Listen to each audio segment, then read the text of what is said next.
Queridas irmãs, queridos irmãos, boa noite. É uma alegria imensa estar aqui. Sempre estou aqui na mesa, né? Vocês todos já me conhecem, né? E para mim, cada dia que eu venho no NEIL, seja às segundas-feiras, terças, quintas e às vezes no sábado, que tem a evangelização, sempre é uma alegria imensa para mim. Eu tenho, assim, uma gratidão muito grande a esta casa, aos espíritos que fazem parte da direção dessa casa, por tudo que eu já recebi. Eu costumo dizer que a misericórdia de Deus é tão grande para todos nós, e quantas bênçãos nós não recebemos, todos nós que aqui estamos, do alto, né? Às vezes nem tomamos ciência da bondade de Deus, da misericórdia de Deus nas nossas vidas. Então, eu sou uma pessoa muito feliz de participar como trabalhadora dessa casa. Muito feliz. E de ter vocês como amigos, né? Então, na noite de hoje, nós vamos falar sobre preservar-se da avareza.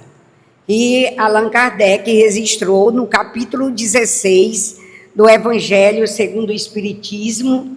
Esse capítulo está intitulado Não se pode servir a Deus e a Mamon.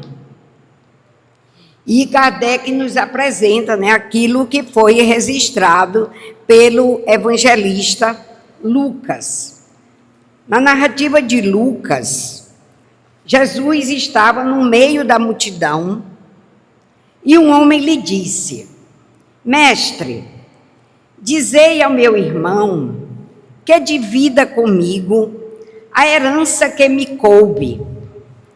Mas Jesus lhe disse: Ó homem, quem me estabeleceu para vos julgar, ou para fazer vossas partilhas? Depois lhe disse: Tende cuidado em vos guardar de toda avareza, porque em qualquer abundância que o homem se encontre ou que esteja, sua vida não depende dos bens que ele possua. A partir de então, né, registrou Lucas, disse-lhes a seguinte parábola que ficou conhecida como a parábola do avarento. Havia um homem rico, cujas terras tinha produzido extraordinariamente, e ele mantinha em si mesmo estes pensamentos: que farei, porque não tenho lugar onde eu possa guardar tudo o que colhi? Eis, disse ele, o que farei: derrubarei meus celeiros e os construirei maiores, e aí colocarei toda a minha colheita e todos os meus bens.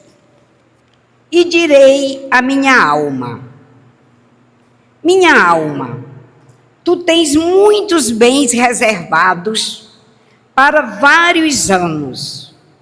Repousa, come, bebe, ostenta. Mas Deus, ao mesmo tempo, disse a esse homem: insensato que és, vai ser retomada tua alma esta noite mesmo. E para quem será o que amontoaste? Para quem será o que guardaste? É isso que acontece com aquele que amontoa tesouros para si mesmo e não é rico diante de Deus. São Lucas, capítulo 12, versículo de 13 a 21. Esta passagem nós temos para reflexão da noite de hoje, né? Nós vamos nos prender, nós vamos nos ater na narrativa de Lucas para fazermos a nossa análise. E essa narrativa é uma narrativa exclusiva do evangelista Lucas. Só ele, né, citou essa parábola do avarento. Então, nós vamos analisar esta passagem, entender qual foi a lição e a essência que Jesus está nos apresentando. Num segundo objetivo, nós vamos compreender qual é a finalidade que Deus tem para conosco quando Ele coloca os atrativos, né, nos bens materiais, porque são esses atrativos dos bens materiais que, quando não são controlados, nos vai levar ao vício da avareza. E vamos entender num terceiro momento quais são as consequências da avareza. E o que a avareza, que consequências ela terá nas nossas vidas. E como já vimos, se a avareza é um vício, então vamos ter aquela preocupação de tirar esse vício de nós, não é isso? Mas como fazer isso? Esse será o nosso último ponto. Então, nós vamos iniciar a nossa análise, né, essa passagem de Lucas, nós vamos nos apropriar da análise que fez Carlos Torres Pastorino no livro Sabedoria do Evangelho, no volume 5. Né? Quem ainda não conhece Carlos Torres Pastorino, porque aqui a gente fala de Emmanuel, fala de Chico Xavier, André Luiz, Ivone do Amaral Pereira, já são conhecidos nossos, mas logo, logo vocês vão identificar quem é Pastorino, né? O Carlos Pastorino, ele foi um ex-padre católico, né? Professor, radialista e escritor espírita. Né? Ele já não era mais padre quando ele conheceu o Livro dos Espíritos e tornou-se espírita. Mas nós o conhecemos muito bem, todos nós que aqui estamos, nós temos certeza, né? Ele é autor daquele best-seller Minutos de Sabedoria, aquele livrinho pequenininho, Minutos de Sabedoria. Então, Pastorino, ele nos informa que essa parábola, ela foi provocada por um pedido feito por alguém que estava na multidão, como narrou Lucas, né? E este alguém, ele estava baseado na autoridade moral do Cristo, ele já conhecia, né, já tinha notícias, né, dos feitos de Jesus, e sabendo que Jesus estava por ali, ele o procura, né, para que Jesus o ajudasse. E ele solicita a Jesus que intervisse junto ao seu irmão, né, para que dividisse a herança igualmente com ele. Mas por que ele pede isso a Jesus? Porque ele queria dividir a herança igualmente com ele, né? Porque, né, nos diz Pastorinho, que a lei judaica, ela atribuía ao primogênito 2/3 da herança. E o outro 1/3 seria dividido entre os outros filhos, os outros herdeiros. Então, aquele irmão que estava ali, aquele irmão suplicante que estava ali pedindo a Jesus, né, iria receber uma parte bem menor, né? E por conta disso, ele pede a Jesus que intercedesse ao seu favor, né? E Pastorinho vai fazendo a sua análise, dizendo que, primeiramente, como nós vimos, né, Jesus se negou a intrometer-se naquele assunto que não era da sua ossada, né? Jesus não veio à terra para falar dos bens materiais, mas Jesus ele veio nos ensinar, veio nos mostrar o valor dos bens espirituais. Né? E Jesus aproveita essa oportunidade para trazer uma lição, como ele sempre fazia. Então, a gente vai ver que o pastorinho nos chama a atenção para isso, né? No registro de Lucas, que diz: disse-lhes, né, Jesus. Vê que Jesus falou no plural. Disse a quem? A eles. Né? Então, ali naquela multidão, aquele homem suplicante, aquele homem que estava pedindo a Jesus que intervisse a seu favor, provavelmente ele não estava sozinho. O outro irmão deveria também estar ali, né? E aí Jesus começa trazendo um conselho, né? Falando da avareza egoísta, né? E esse conselho ele dirige a ambos os irmãos. Né? A gente já viu que ele disse-lhes, né? A ambos os irmãos, conforme a análise de pastorinho. Mas se dirige mais àquele que estava lesando o outro irmão, apesar dele estar dentro da lei. Né? Então, por direito, dentro da lei, ele receberia 2/3 da herança, e aqueles outros 1/3 seria dividido para o outro irmão. Mas, segundo a análise de pastorinho, podia ter também outros irmãos. Né?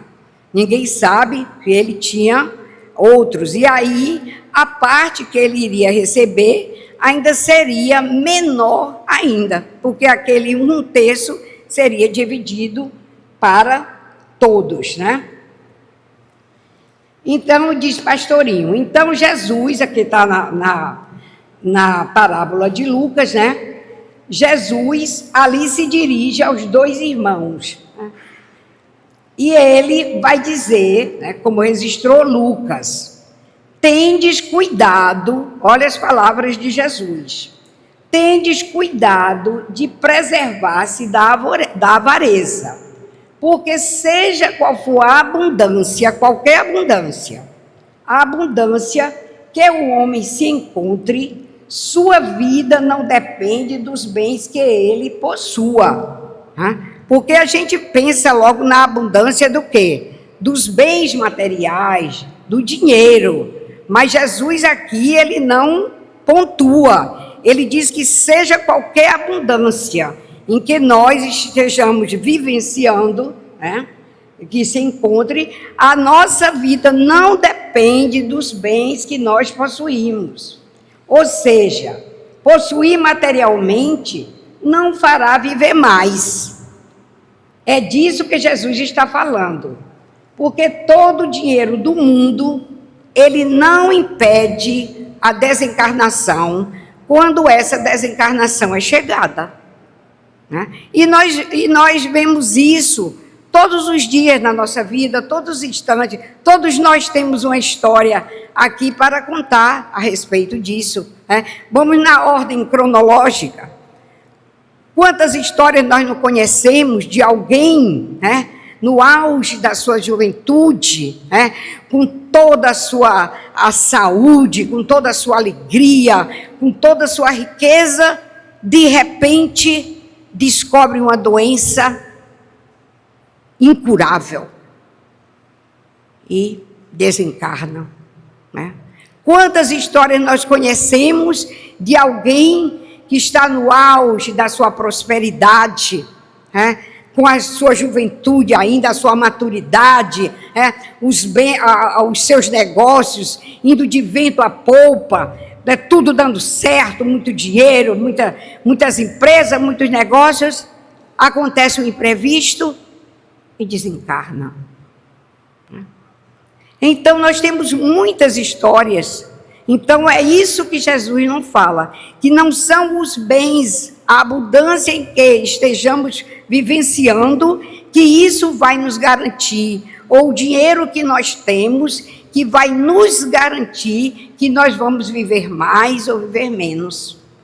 Eu já conheci pessoas que diziam assim, ó, eu sou isso aqui, ó, eu sou isso, ó, aqui, ó, eu mando, eu posso, eu faço o que eu quero, porque, ó, isso sou eu. Porque o dinheiro, para ele, o dinheiro comandava tudo. E ele fazia a tempo e a hora. Mas só que quando chega a nossa hora de viajarmos, nada nos impede. Só Deus sabe. Né? Então, o pastorinho nos explica, né, que Jesus, ele não quis afrontar aquele homem com a sua lição, né? E ele tem a delicadeza de transformar aquela situação, né, numa parábola. Né? E veja que interessante, porque Jesus, ele não fala diretamente, né, para aquele irmão ou aqueles irmãos, né, mas para toda aquela comunidade. E Jesus conta uma parábola onde ele coloca, né, uma outra personalidade estranha àquele cenário, né, para que isto não agredisse aqueles irmãos. Né. Ele não quis se intrometer na decisão, mas ele cria uma outra situação para nos dar, né, ou dar àqueles irmãos uma lição. Então, foi a forma delicada que ele encontrou, trazendo um homem rico qualquer, né, que estava na abundância dos seus bens e que fez, né, aquilo que a narrativa de Lucas já nos mostrou. Então, aquele homem, de um momento para outro, os seus celeiros estavam repletos, estavam cheios, mas ele teve que deixar tudo, porque ele estava retornando ao mundo espiritual. E, para o mundo espiritual, a gente não leva nada de material, nada. Nós não levamos nada para o mundo espiritual. Materialmente falando, vocês entenderam, né? Então, pastorinho aprofunda a sua análise, falando que de nada adianta para a nossa evolução espiritual aquilo que satisfaz a personalidade terrena. Né? E Jesus cita o repousar, o comer, o gozar, o beber, que são as atrações do corpo físico, né? O repousar, a gente ficar na ociosidade, na preguiça, sem fazer nada. O comer, que nos leva muitas vezes à gula. O beber, que também muitas vezes nos leva ao descontrole do álcool. O gozar, aquela alegria despreocupada. O gargalhar, que são aquelas piadas de mau gosto. As anedotas vulgares. Então, essas coisas é que caracterizam o espírito de terceira ordem, que somos todos nós que aqui estamos ainda com muitas imperfeições, né? Ainda presos a matérias, ainda escravos da matéria. E Jesus nos traz essa lição de forma muito preciosa, né? E que as maiores surpresas, nos diz pastorinho, estão reservadas àqueles que entesouram para a personalidade transitória, mas não enriquecem o espírito. Então, nós temos os bens materiais, que são os tesouros da terra, mas quem vai nos enriquecer como espírito são os tesouros do céu. Esse é que vai nos enriquecer, como Jesus nos mostrou na parábola. Né? Mas não há nenhum mal em enriquecer. A gente ser rico, né? A gente ter posses, não há nenhum mal nisso. O mal está em a gente guardar a riqueza improdutiva, como fez aquele homem rico, né? Que sem deixar, ele não deixou que a riqueza trouxesse a prosperidade para a comunidade em que ele vivia. Então, o mal é guardar egoisticamente, reservando apenas para si, reservando apenas para os seus, sem beneficiar a sociedade. Esta é a lição que a parábola nos traz. Então, o mal não está na abundância dos nossos bens, mas ela está como nós lidamos com essa abundância. E Pastorinho vai nos dizer que a própria natureza, ela nos dá a lição da abundância, né? Quando ela divide os bens igualmente para todos nós, né? O sol que nós temos, a água, as florestas, os frutos, as flores, né? Tudo que está na natureza que Deus nos oferece indistintamente, né? Para cada um de nós, né? E é isso que Jesus apresentou na parábola, e ele usou a simbologia do trigo, né, que é algo muito precioso e abundante. Nós vamos ver também um comentário de Emmanuel no livro Vinha de Luz, no capítulo 52, quando Emmanuel fala da natureza. E ele vai citar algumas coisas, e ele cita, né, a água, como esse benefício dado por Deus para todos nós, quando aquelas águas correm no leito do rio, fertilizando aquelas terras, ajudando a tantas pessoas. Mas se essa água, ela é presa, se ela é represada, ela vai apodrecer e ela não vai servir para ninguém, né? Então vamos refletindo sobre a natureza, né?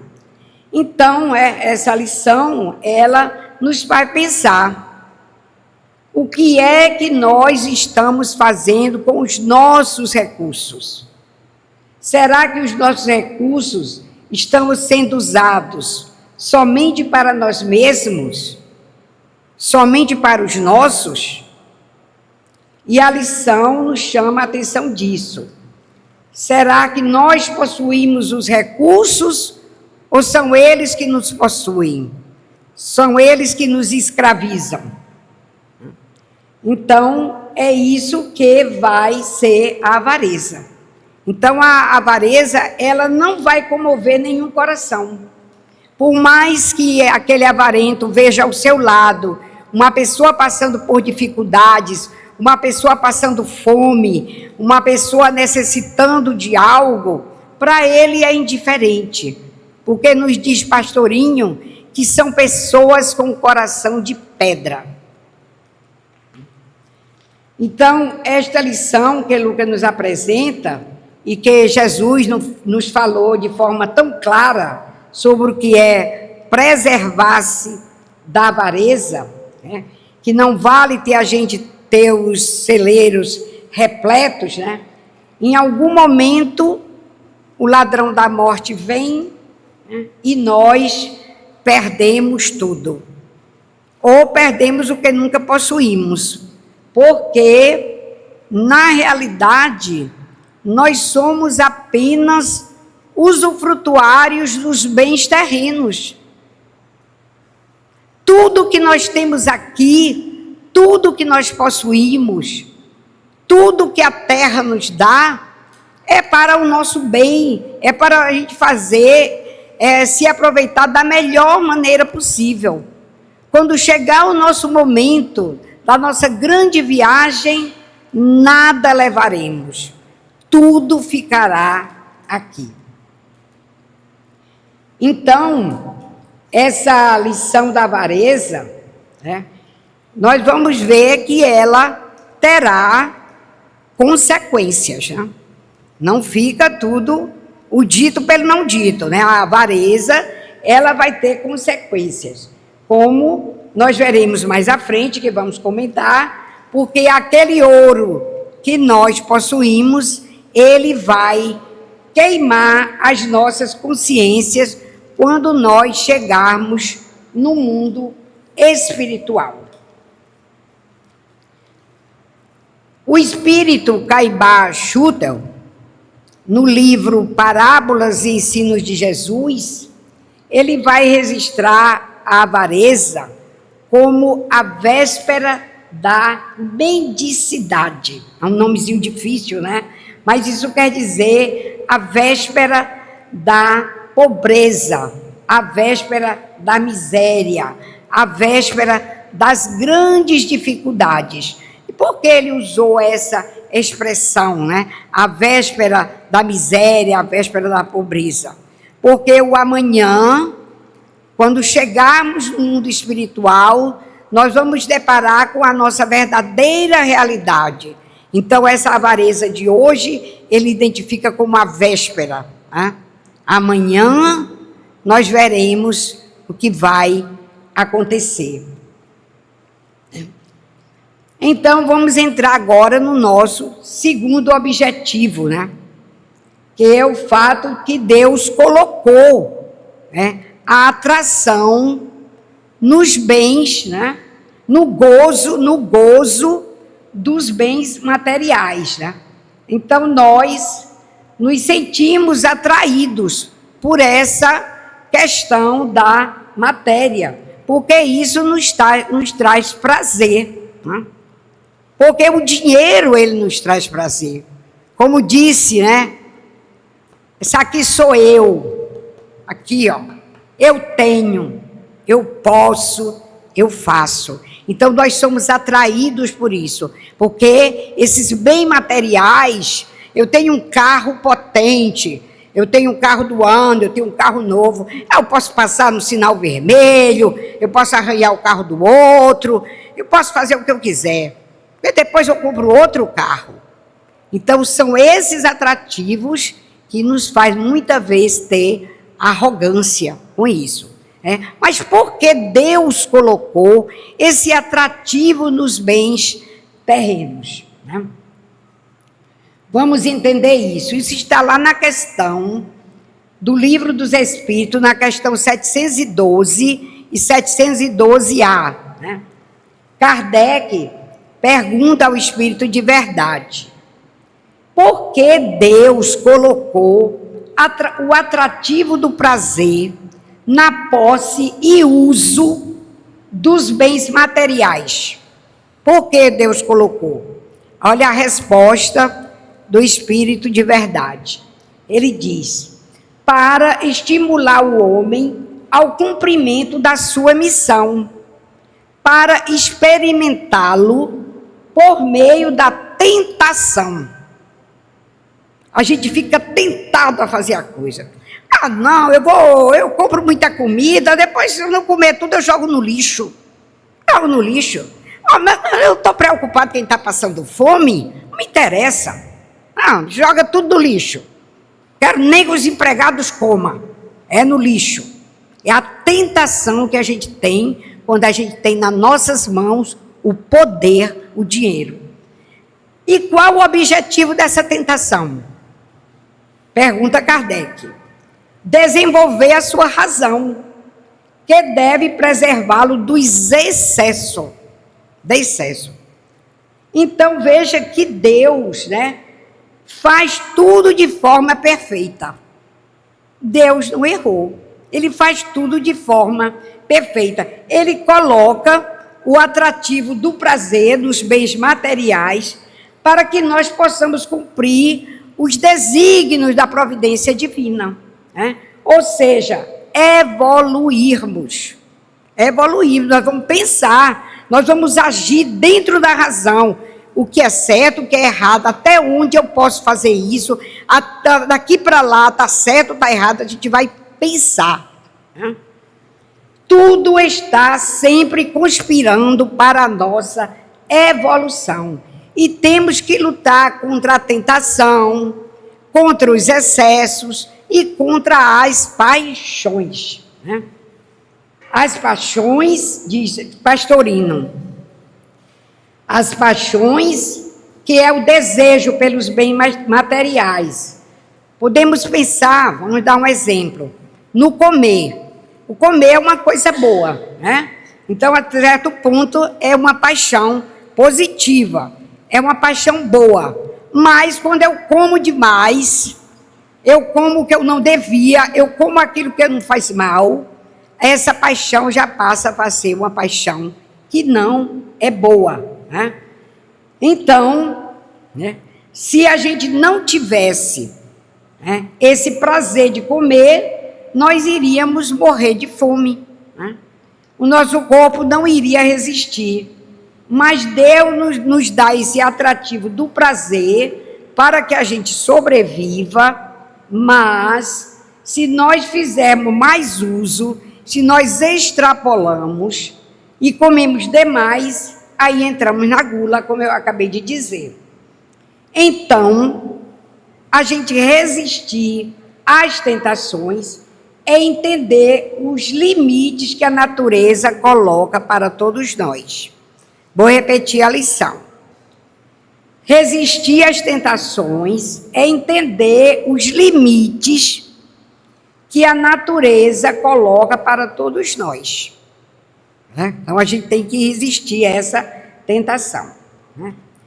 E assim nós já podemos compreender agora o nosso terceiro ponto, que é a avareza.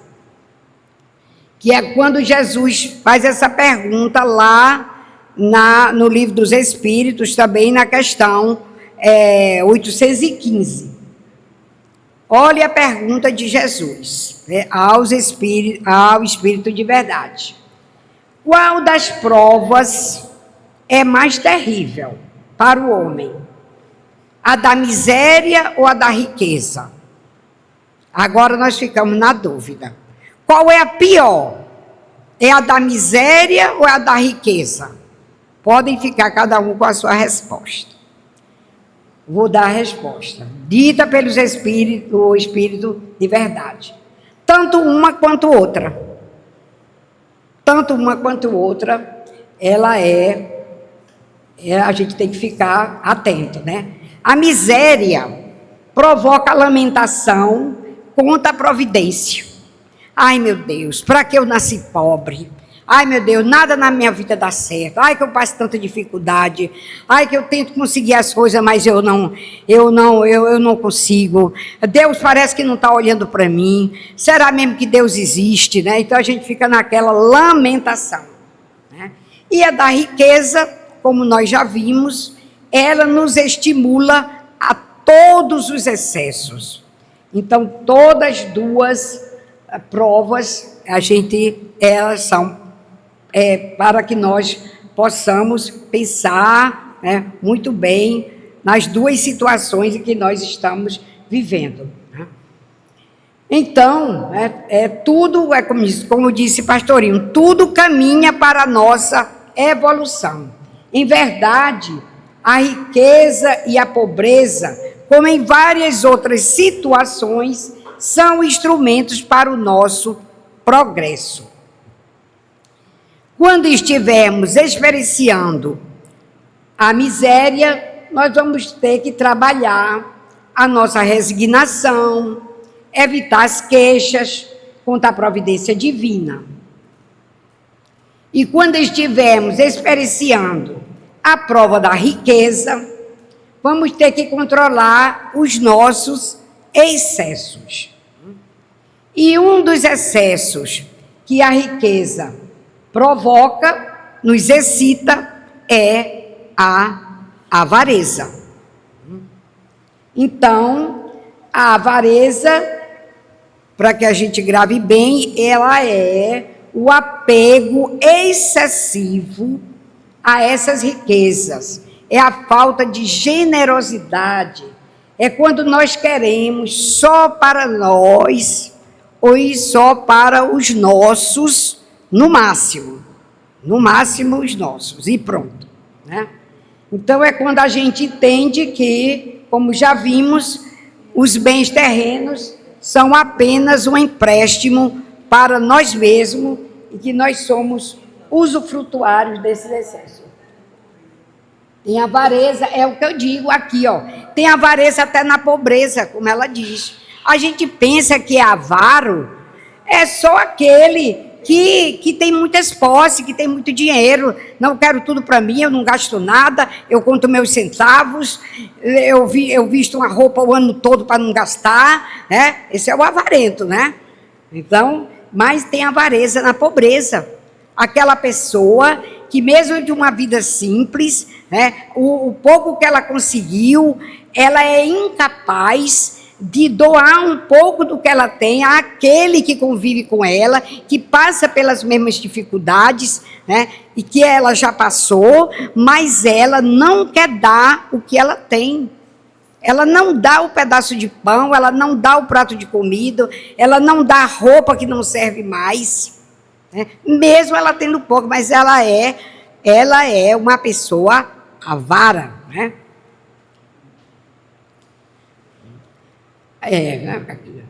Da mesma forma também, né, que é aquela pessoa que é o avarento, né? Da mesma forma também, não é uma virtude a gente ser esbanjador. Aí a gente vai, faz que nem o filho pródigo, gasta toda a fortuna, acaba com tudo, perde tudo e acabou, ficou sem nada, né? Então, o interessante é o caminho do meio, o caminho do equilíbrio, né? Onde vamos equilibrar a nossa previdência com a nossa generosidade.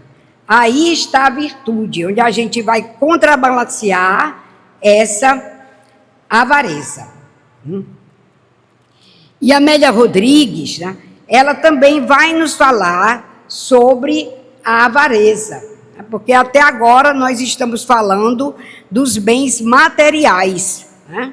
Mas ela vai nos falar que há outros tipos de avareza, que está no livro Trigo de Deus, no capítulo 20, Jesus e a avareza, através da psicografia do nosso querido Divaldo Pereira Franco, né? Então ela vai dizer que nós temos a avareza da saúde, porque nós não queremos repartir a nossa alegria, a nossa felicidade, vivemos na ociosidade. Nós temos a avareza da inteligência, quando nós não queremos ensinar aquilo que nós já aprendemos. Nós temos a avareza dos nossos dotes artísticos. Quantos de nós já não modificamos tanto o nosso pensar, o nosso agir? Então, nós podemos passar isso para os outros e não deixar isso somente para nós, né? E eu vou trazer aqui para vocês, gente, né? Porque o nosso tempo está chegando, vou falar bem rapidinho, um exemplo que Kardec nos dá, né, de uma pessoa avarenta. Está na Revista Espírita, de outubro de 1859. Só para a gente, é um diálogo que Kardec faz. Ele faz 22 perguntas a esse espírito, que foi várias vezes, né, da sua comunicação na Sociedade Espírita de Estudos, Sociedade Parisiense de Estudos Espíritas. Então, ele comparece várias vezes e Kardec trava esse diálogo com ele, que é o pai Crepin, tá? Só para a gente entender quem era esse homem, eu vou falar bem rapidinho, né, eu estou aqui de olho no relógio. O pai Crepin, ele era um homem milionário, ele era um homem muito rico, ele tinha muitos bens, ele tinha muito ouro, e ele tinha 9 casas, mas ele era tão avarento, que assim, não deu para eu identificar, mas eu sei que teve uma época que, o prefeito, ele era da cidade de Lyon, onde Kardec nasceu, né? E a pessoa de lá, o prefeito, colocou uma lei que tinha que todo mundo pintar as suas casas para ficar tudo bonito. Ele se desesperou, porque ele possuía 9 casas. E aí ele disse, pronto, eu estou arruinado. Como é que eu possuo 9 casas e tenho que pintar as minhas casas. Quem tem uma casa, não, vai pintar só uma casa. Mas eu não. Vai ser a minha derrota. Eu vou acabar, quer dizer, ele era milionário, mas ele ficou desesperado com essa lei que colocaram lá, para você ver o quanto ele era avarento. Eu não sei, não me pergunte, porque eu não sei se ele pintou ou não pintou as 9 casas. Isso eu não sei dizer, né? Mas vamos ver, não trouxe todas as perguntas, que eram 22 perguntas que Kardec faz, eu trouxe só algumas para a gente identificar e para a gente ver a situação que uma pessoa avarenta chega no mundo espiritual. Kardec pergunta para o espírito avarento, né? De onde vinha tão sorte da avareza? Ele era muito avarento, né? A gente já viu, né? Do prazer experimentado por meu espírito, por meu coração, por ter muito dinheiro. Aqui na terra não tive outra paixão. Ele não teve outra paixão a não ser o dinheiro.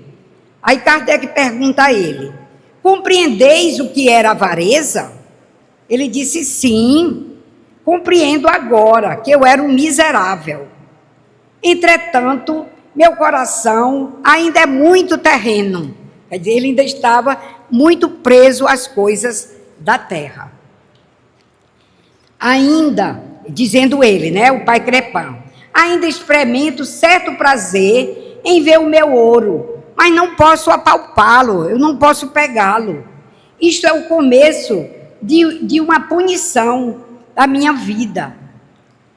Aí Kardec pergunta: quais foram os vossos primeiros pensamentos quando vos reconheceste no mundo dos espíritos? Qual foi os primeiros pensamentos dele quando ele se deu conta que estava em outro lugar e não mais na terra? Ele diz: o meu primeiro pensamento foi de procurar as minhas riquezas, sobretudo meu ouro. Quando não vi mais nada do que possuo, senti-me muito infeliz. Meu coração ficou dilacerado e o remorso começou a apoderar-se de mim. Parece que quanto mais tempo se passar, mais sofrerei por minha avareza. Então, aí a gente vê a situação desse espírito que chega no mundo espiritual. Ele vai procurar os seus bens materiais, né? Mas Kardec não deixa o dito pelo não dito. Ele vai atrás de São Luís, que era o patrono da Sociedade de Estudos Espíritas, né? E para fazer uma pergunta a São Luís. E olha a pergunta que Kardec faz a São Luís: qual é o mais culpável? Diante de tudo isso, das perguntas que ele fez ao pai Crespin, aí ele diz: qual é o mais culpável? Aquele que acumula pelo prazer de acumular, como o pai Crespin, né? E se priva ele mesmo do necessário, ou aquele que, de nada se privando, é avaro quando se trata do menor sacrifício para o próximo? Quem é mais culpado? Aquele que se priva de tudo, como o pai Crespin, que ele só pensava em dinheiro, pensava em dinheiro, pensava em dinheiro, tanto é que ele fica desesperado, sem querer pintar as casas dele, ou aquele que usufrui dos seus bens para ele e para os seus, como eu disse, no máximo. Quem é o mais culpado? E olha a resposta, né, que São Luís nos dá. Ele diz que o mais culpado é o último, né? Ou seja, aquele que goza da sua riqueza e deixa os seus gozarem, para ele e para os seus, e parou ali. Esse é mais culpado, né? E deixa os seus gozarem, mas nada para o próximo. Este é o mais culpado, porque ele é extremamente egoísta. O primeiro é louco, porque é avaro consigo mesmo e já parte para o campo da loucura. Essa foi a resposta de São Luís. Então, meus irmãos, aí fica a nossa reflexão. Tinha mais coisa para falar com vocês, mas o tempo não dá, como sempre, né? Mas isso para a gente repensar dos tesouros que nós temos em nós, né? Esse tesouro que é a doutrina espírita, que nos esclarece tanto a respeito de como nós agimos diante das riquezas que nós possuímos, que são as riquezas do nosso coração, o bem que a gente pode fazer ao outro, porque aquilo não vai nos faltar. Não vai ser a roupa, o sapato, um pouco de dinheiro, um prato de comida, a nossa presença, a nossa oração, a nossa compreensão diante da dor do outro. Tudo isso são riquezas que nós trazemos no nosso coração e que a doutrina espírita nos esclarece de como nós agirmos diante dos bens que Deus nos oportuniza para essa vida. E não sermos avaros, porque nós não precisamos ser avaros a vida toda, não. Às vezes somos avaros em um determinado momento, somos cruéis, né? Às vezes nos fechamos quando poderíamos dar uma palavra amiga, uma palavra de consolo a alguém. Deixa para lá, estou muito ocupada, não vou nem me meter nisso. Então, essas coisas que nós temos que pensar, refletir e tomar como exemplo para as nossas vidas, porque na realidade as riquezas que nós levaremos para nós, com certeza absoluta, serão as riquezas do nosso coração, o bem que nós fizermos ao outro e o bem que nós fizermos a nós mesmos. Que Deus nos abençoe, muita paz.